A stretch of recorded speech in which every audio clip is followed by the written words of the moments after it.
So before our sermons here at Trinity Church, for those of you that are new today, we have what's called a Worldview segment. We base this moment out of the Old Testament, 1 Chronicles 12:32.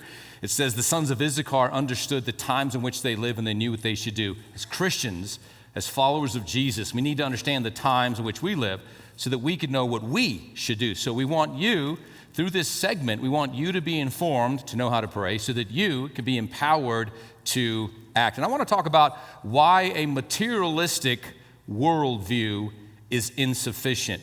Now, we know this. All major life decisions and priorities are determined primarily by our core values and our beliefs. These core values and these beliefs form the basis for our worldview, a lens through which we interpret the world, a lens through which we see reality.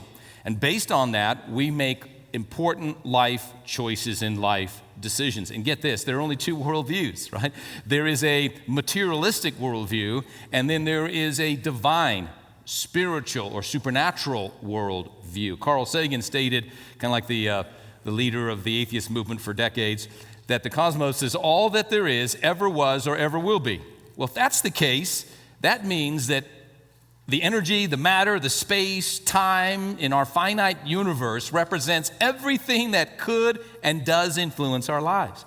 Hence, that's why it's become popular in movies and TV, in books, to refer to this entity called the universe, that if we make right choices, the universe will get behind you and bring you success. Here's the translation to that mindset. Everything which happens to us and to the universe around us then is determined solely by blind physical laws operating in a chance way. How hopeless, meaningless life would be. It's the embracing of the philosophy of nihilism, that if everything is nothing, then nothing is everything. Do we want that to be the explanation for our existence in the world? So here's a question. For those of you that have agnostic or atheist family members or friends, begin with this question. Say, why is there something rather than nothing? That's a good question. Why is there something rather than nothing? So let's have fun for a moment with this. Get ready for a brain-twisting explanation. I'm going to quote from a philosopher, Roy Sorensen. He writes for the Stanford Encyclopedia of Philosophy. And philosophers for centuries have tried to answer that question, why is there something rather than nothing? And here's what he says. To explain why something exists, we standardly appeal to the existence of something else. For instance, if we answer, there is something because the universal designer wanted there to be something, then our explanation takes for granted the existence of the universal designer. Well, that makes sense.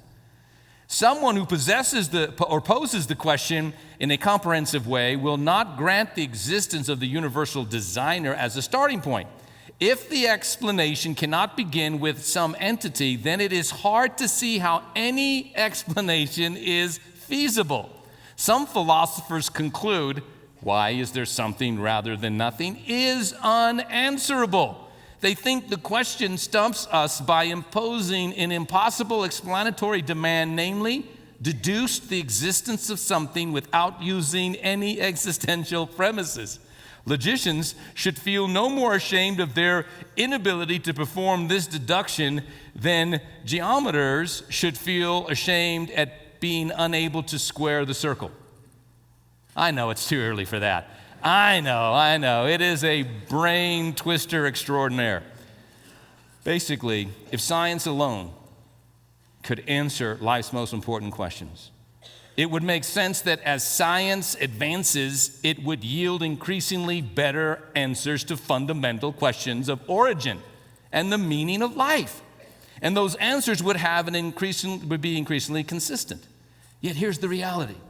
To the dismay of scientists, to the dismay of the general public, the more science understands and uncovers more about the universe we live in, the more that science points to, if I could use the term of the philosopher we just quoted, universal designer. We know the universal designer not as the universal designer or as intelligent design. We know him as God, Yahweh, Jehovah, creator of all things, who said, in the beginning, let there be light, and there was light.